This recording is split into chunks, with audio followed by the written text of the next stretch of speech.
Okay, before we begin, let's begin the honors. First thing, how many here has ever worked with an USB, looked at a USB protocol, or did something with it? No one? Okay, we have to start from ABC then. Has anyone ever fuzzed anything? Do you know what seed corpus is? No? No one? Okay. How many here are just here to sleep after a nice lunch? No one? Okay. Interesting. Cool. We will be talking about USB fuzzing. We have developed a nice device that will be replacing an old device that existed in the market for around 10 years, which majority in the security industry has been using, called Face Dancer. We have come up with an enhanced version of Face Dancer, which I'll be talking about in the talk. I'm standing here on the shoulders of a bunch of my teammates who put their heart into this project.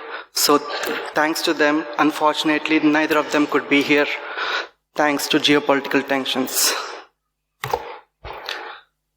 The agenda of the talk. Let's start with USB 101. I'll give you guys a nice brief intro as to what a USB protocol is.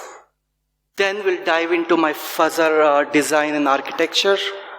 We'll try to understand the nits and grits of things, and then try to apply that to real-world use cases and CVEs that have come out in the last 1-2 years, and see how you can go ahead with it. And finally, let's have fun. We're here at NullCon to just have fun, right? No? Cool, let's get into it. Why USB? I mean, USB is ubiquitous. It's everywhere. You name a device, it's in there. You get into your car, USB is there. You open YouTube or TikTok, you have videos of people publishing how they hack their cars without keys using just USB devices.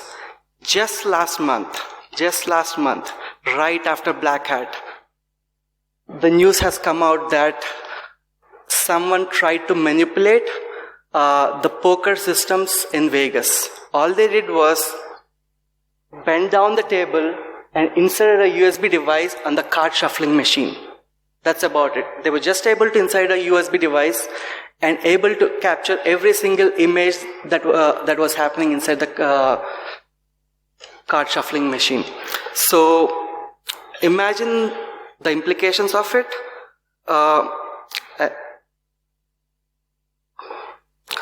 So getting into the basics of USB. If you open the USB cable out, tear it apart, all you're going to see is 4 wires. Again, this is just a simple USB 2 structure. Now we have USB 3, 3.2, 4 and everything. But everything builds upon this fundamental structure. You have 4 wires. The top one and the bottom one gives power to the USB, all the USB devices.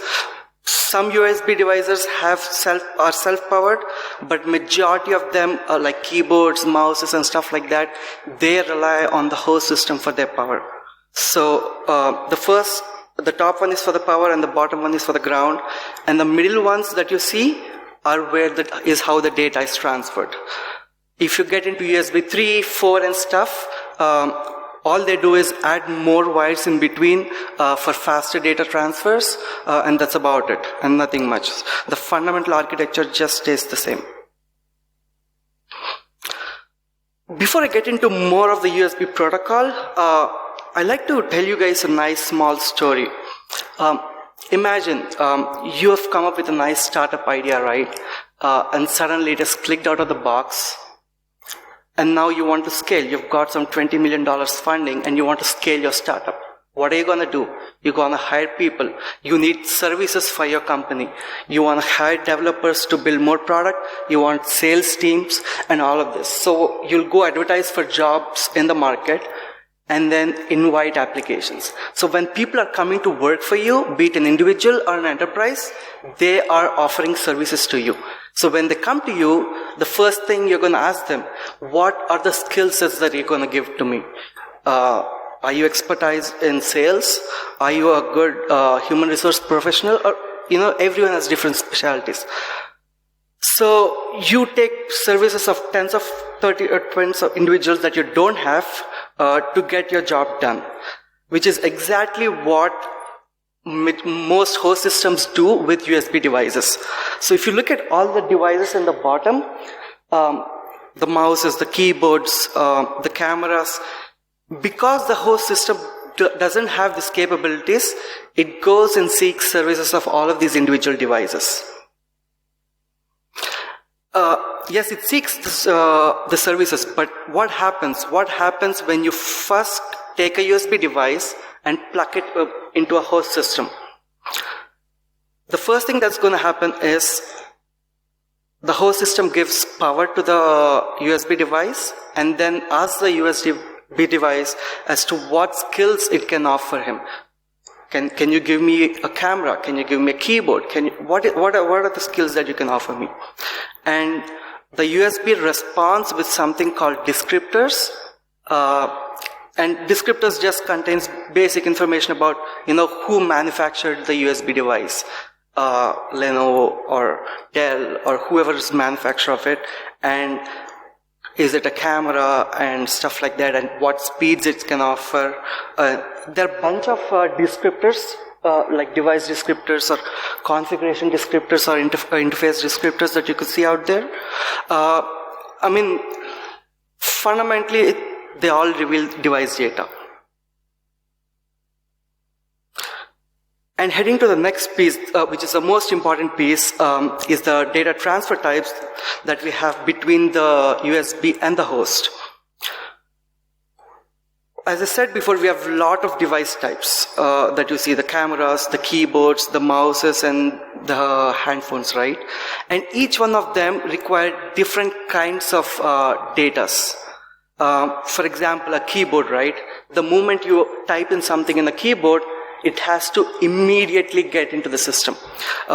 You should not have any lag, so the system, the host should know that you should immediately assign a time for the device and without any interrupt. And similarly with asynchronous devices like cameras operate in real time.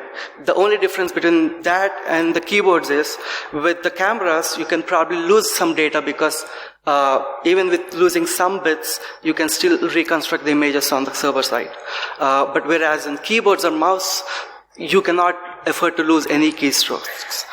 Whereas on the other side, the bulk transfers are usually for hard drives and printers and stuff like that, which are used for like data storage or sending huge chunks of data. So now that we have the entire USB protocol in place, let's get into the device that we are about to release in the next 1 month, a solid USB fuzzer that will help us fuzz majority of the USB protocols out there for all the cameras, keyboards and stuff. Why this is good is for multiple reasons. Like I said, we have protocol support for majority of the USB devices, be it on Windows or Linux or Android. And we are going to solve the biggest problem that majority of the hardware fuzzers have in the market right now, which is crash analysis and the ability to restructure and reconstruct itself after crashes. We'll talk in depth about it once we get into the architecture. So in essence, this is how the architecture looks like. We have a USB Studio, which will mimic any USB device that you have. You take a keyboard or you take a camera, the USB Studio can mimic them.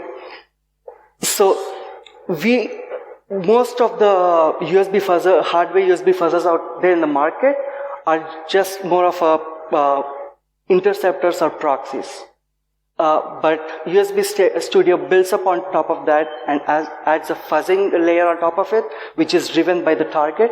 So the target is where the fuzzing runs and sends the data through USB Studio to the control host for fuzzing.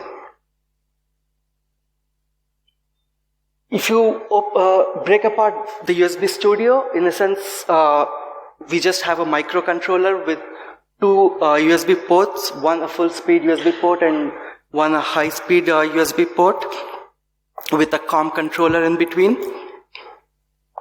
The USB ports both go to the host system, and the COM port is used to connect to the fuzzer.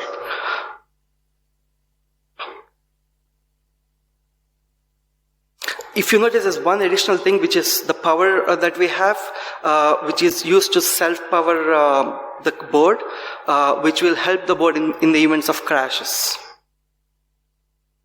Again, it's a friendly we have a friendly GUI controller for the fuzzing and stuff like that, but nothing too technical. Getting to the actual architecture. Most of the USB devices run with three major layers. One is the communication layer, which directly interacts with the hardware. Hardware guys call it hardware access layer. So anything that's nothing related to specific USB protocol, but more related to the hardware, and then a specific hardware USB stuff gets into this. But the actual protocols are built into the application layer. This is where we built descriptors and for the entire USB stack for majority of the protocols. The most important being UBC, which is USB's extension for video. We'll talk about it towards the end when we discuss an attack scenario that was presented at Black Hat last year. On the top of the application layer, we did build some Lua scripts to interface both direction. One with the fuzzing engine that is running and the host machine. The other thing, if you notice, is at the bottom you have a feedback or a Wi-Fi from the host machine to the control machine. So this feedback helps in sending the log data or crash data back to the target device, back to the host device for crash analysis. So I did talk about fuzzing and sending fuzz data, right? And we did, so when it comes to fuzzing, the biggest differentiating factor in USBs would be the descriptors, because descriptors are the ones that differentiate different devices, different protocols and stuff within a USB. So our fuzz engine takes the base descriptors and then builds on top of it. Again, this is the biggest problem that I said we solved. The existing hardware interceptors that we have out in the market, like phased answers, cannot restart after a crash. So because we built a microcontroller with a self-powered device, as soon as the host system crashes, the microcontroller has the ability to restart by itself and wait until the host machine restarts to get back its fuzzing, instead of restarting the fuzzing all over again. With regards to the first strategy, obviously we're not doing blind fuzzing. We're using genetic algorithms. Take the base protocols with all the descriptors, which is exactly that you see here, generation based on USB protocol specification. Once we take the base descriptors, we add mutation rules.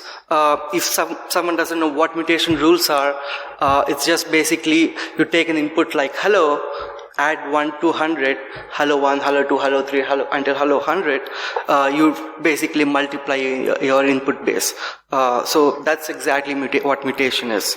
You basically try to increase your seed corpus to. And then we are running the mutation rules through all the boundary coverages, abnormal coverages, and all possible use cases. which will enable us to get maximum corpus seed. And we're getting back these descriptors and using them for fuzzing the host device. Ideally, we can stop till there, but instead of stopping there, what we're trying to do is we're getting the feedback for crash analysis and taking and feeding that back into our fuzzing engine to reduce fuzzing time, which actually reduces the fuzzing time exponentially. This is a simple fuzzing data encapsulation format. I mean, there's nothing too complex about this. It's just sending commands to the USB Studio as to what actions it should take and how it should behave and stuff like that. So now that we have the USB Studio and all the fuzzer built in, how can we leverage it to enhance researchers' time? So Windows Hello is a protocol developed by Microsoft. Has anyone ever heard of FIDO? FIDO 2 passwordless authentication? Yes, no?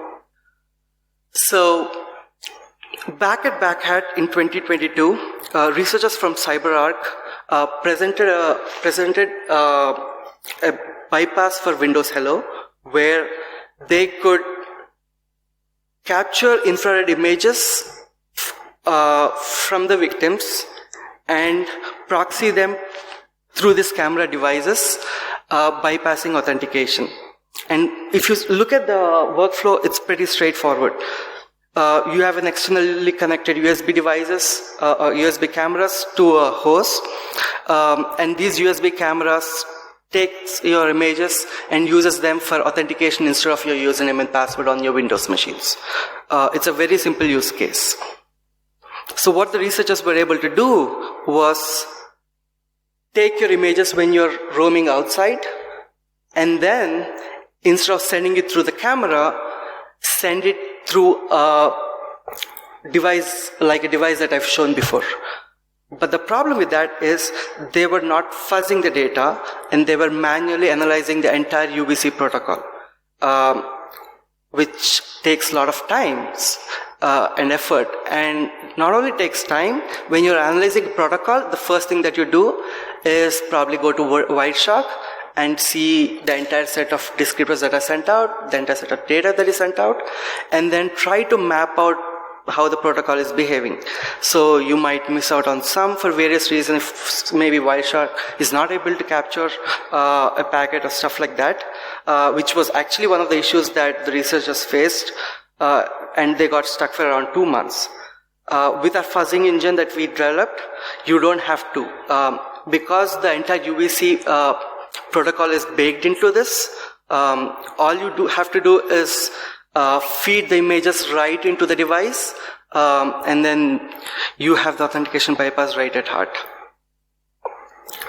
This is a sample of the bypass. There was a fix. Windows released a fix to it, but again, it still depends on USB. USB is still untrusted data. There's no real authentication with USB, so you can try this out. With regards to future planning for this, we still have to add fundamental USB protocol analysis. We did add UBC and top layer application layer protocol analysis, but we do not have the physical layer protocol analysis in place yet. And also, right now, we cannot work as a proxy because we don't have the protocol analysis, USB protocol analysis in place. So that's something that will be baked in future versions of this. And we just have a COM port for now. So in future, we'll be adding a Wi-Fi transmission that will help us connect one Wi-Fi studio with multiple fuzzers and stuff like that. And again, in the feedback loop, Windows Debug and KGDB will be added to that, so that we can directly take feedback from the victim device to the host device. That's about it. Here's a quick demo about one more use case that we have wherein we were able to send a data from one host machine to the destination machine and able to crash it. It's a simple case of Windows BSOD.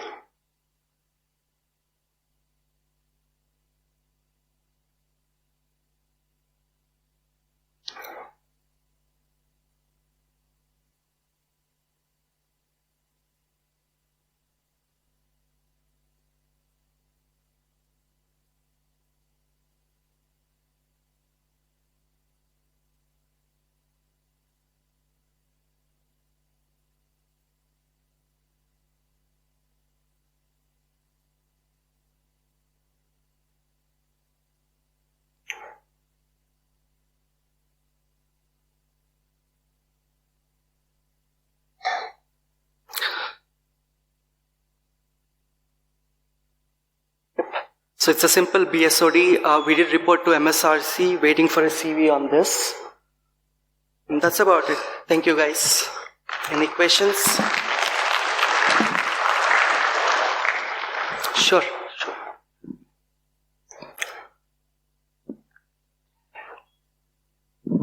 Quick question. Sure. So I presume you were doing black box fuzzing over there, right? Yes. Black box for the kernel. As in, you were not taking any instrumented feedback like gray box fuzzers like AFL, right? So that's one of the things. If you see, I mean, we didn't yet develop the feedback, but we have future plans to take the feedback. If you see, 1 second, get to the actual. So if you look at the bottom feedback line at the bottom, you're getting a feedback from the target device back to the control host. And can you elaborate a little bit on what this feedback you think might be? Would it be like typical gray box fuzzing, like branches and stuff like that, or would it be some other kind of information that you want to extract as feedback? So yes, so one of the major issues with hardware fuzzers is it has little insight into what is happening when there's a crash. For example, right, you've seen a crash happen. So when the crash happens, the USB device that sends data to it, for example, our device, doesn't know if it was a crash or if the device just didn't respond. There are two things that can happen. And also, if there's a crash, what was the reason for the crash? But that's the eventual impact. I'm talking about feedback while you're fuzzing, which is classic gray box. No, this is feedback while I'm fuzzing. That's exactly what I'm telling you. No, during the run of the application, do you take any feedback? So as the application is going from, so whatever you're fuzzing, it's code, right? So it's going from block to block to block. Yes. So as you're going from block to block to block, do you get any feedback then? Or after the application has run and either crashed or something, you get the feedback then? So two ways. We're getting feedback while you're fuzzing. That's where you have the response. If you see, there is the Lua scripts communicate back to the control host. The Lua scripts at the top, they communicate back as a feedback to the control host. Do you see the feedback there? Yeah. Okay, that is while the fuzz is running. Now, once there is a crash, you have the feedback from the target device back to the control. So your mutation is inspired by the feedback you get back? Both the feedbacks. Okay, got it. Thank you. And I think that I mentioned that in the first strategy as well. You're taking the feedback from. So you're doing coverage-based mutation. Okay. Got it. Thank you. Good question. Any other questions? Yeah.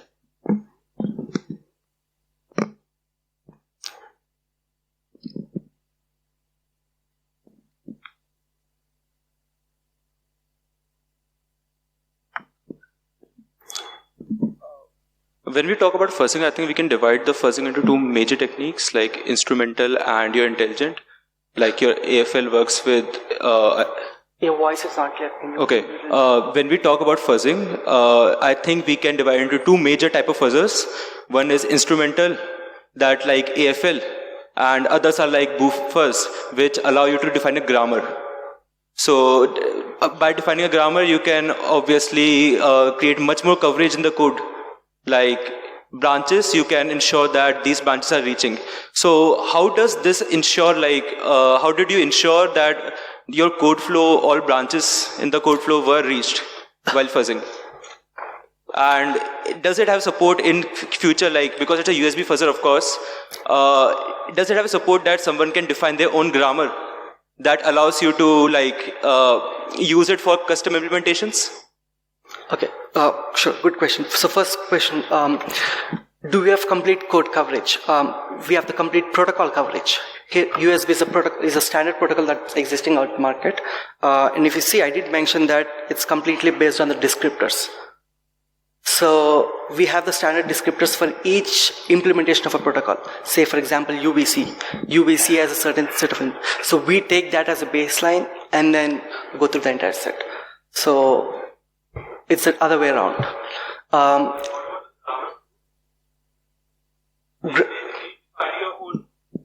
Let's say I implement my own like code for USB and I made some changes like internal libraries. So in that case, will you support in future like a custom grammar that you can define? Yes, that is a plan. But again, right, it's a huge development cycle to build such a complicated protocol like USB. But yes, definitely that's in the pipeline. Also, that's one of the reason why we have modularized it. If you noticed it, there are two pieces to it. Fuzzing is running on a control host, on a totally separate system. And the protocols are built in the central layer on the actual USB device that can be sold out or can be. So you can always change your fuzzing from the actual USB protocols and implementations. Thank you. Okay, thank you. Last question. Thank you. Cool. Thanks, guys. Have a nice evening. Thank you, Mr. Subha. That was very interesting session.